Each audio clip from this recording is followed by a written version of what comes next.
வணக்கம்.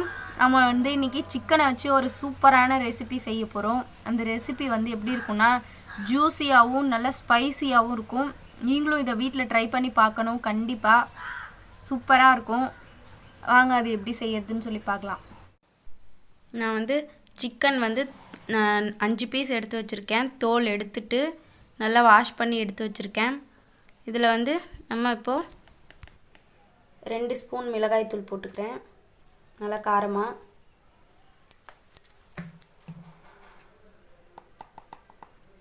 மஞ்சத்தூள் ஒரு 1/4 ஸ்பூன். உப்பு இதுக்கு தேவையான அளவு ஒரு 1/4 ஸ்பூன்.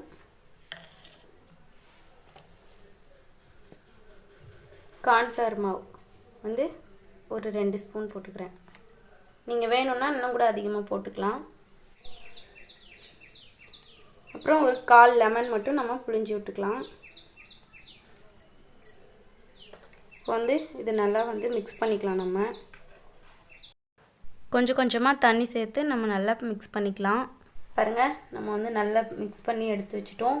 இது ஒரு 10 நிமிஷம் நல்லா ஊறட்டும். அதுக்கப்புறம் நம்ம இதை எண்ணெயில் பொரித்து எடுத்துக்கலாம். சில்லி மாதிரி தான் பொரிக்கணும். பாருங்கள், நல்லா 10 நிமிஷம் ஊறிடுச்சு. இதை நம்ம எண்ணெயில் பொரித்து எடுத்துக்கலாம். பாருங்கள், எண்ணெய் நல்லா காஞ்சிடுச்சு. நம்ம அப்படி எடுத்து ஒவ்வொரு பீஸாக பொரித்து எடுத்துக்கலாம்.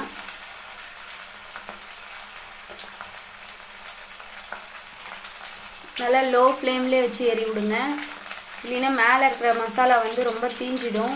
அப்புறம் உள்ள சிக்கன் சரியாக வேகாமல் இருக்கும். திருப்பி போட்டு சிம்மில் வச்சு நல்லா வேக வச்சு எடுத்துக்கணும். இதே மாதிரி நம்ம இருந்த 5 பீஸையும் நல்லா பொரித்து எடுத்துக்கலாம். இப்போ நம்ம அந்த 5 லெக் பீஸையும் நல்லா ஃப்ரை பண்ணி எடுத்து வச்சுட்டோம். அடுத்ததாக ஒரு கடாய் அடுப்பில் வச்சுக்கிட்டு டொமேட்டோ கெச்சப் இருக்குல்ல, அந்த கெச்சப் நான் ஒரு 5 ஸ்பூன் அளவுக்கு எடுத்து வச்சுருக்கேன். இது எல்லாத்தையுமே இதில் ஊற்றிக்கலாம்.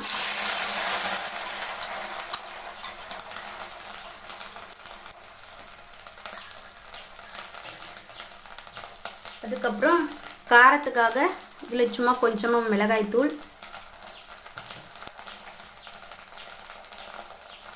உப்பு கொஞ்சமாக,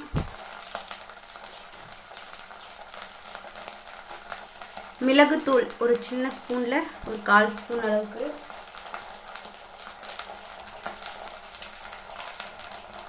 அப்புறம் டேஸ்ட் நல்லா இனிப்பு டேஸ்ட் கொஞ்சம் இருந்தால் சூப்பராக இருக்கும். அதனால் சர்க்கரை ஒரு 1/4 ஸ்பூன் அளவுக்கு சர்க்கரை சேர்த்துக்கலாம்.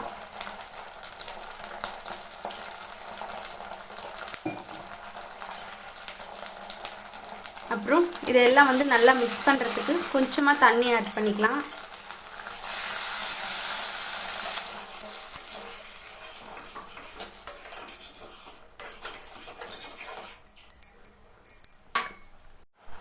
பாருங்கள், நம்ம 5 பீஸையும் பொரிச்சு வச்சுருந்தோம் இல்லையா, அது இந்த சாஸ் நல்லா இந்த மாதிரி நுர வரும்போது இதை நம்ம இதில் எடுத்து போட்டுக்கலாம்.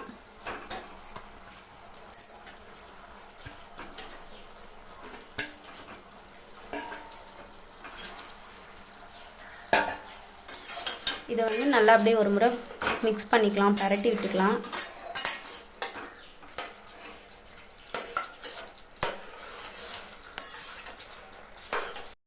பாருங்கள், எல்லாம் நல்லா பரட்டி விட்டாச்சு. அவ்வளோதான். நல்லா ஜூஸியாக செம்ம ஸ்பைஸியாக இருக்கும், சூப்பராக இருக்கும். நீங்களும் இந்த வீட்டில் ட்ரை பண்ணி பாருங்கள். ரொம்ப டேஸ்ட்டாக இருக்கும். நீங்களும் திரும்ப திரும்ப செஞ்சு பார்ப்பீங்க. குழந்தைங்களுக்கும் ரொம்ப பிடிக்கும். இது எப்படி இருந்துச்சுன்னு சொல்லிட்டு முக்கியமாக கமெண்ட் பண்ணுங்கள். ட்ரை பண்ணி பாருங்கள் எல்லாருமே. அவ்வளோதான், நம்மளுடைய ஜூஸி சிக்கன் ரெடி. பாருங்கள், ஜூஸி அண்ட் ஸ்பைஸியாக நம்ம சிக்கன் ரெடி. இதை நீங்களும் வீட்டில் ட்ரை பண்ணி பாருங்கள். எப்படி இருந்துச்சுன்னு சொல்லிட்டு கமெண்ட் பண்ணுங்கள். நம்ம சேனலை புதுசாக பார்க்குறவங்க சப்ஸ்கிரைப் பண்ணுங்கள், லைக் பண்ணுங்கள், ஷேர் பண்ணுங்கள், கமெண்ட் பண்ணுங்கள். இந்த வீடியோவை ஃபுல்லாக பார்த்ததுக்கு தேங்க்யூ.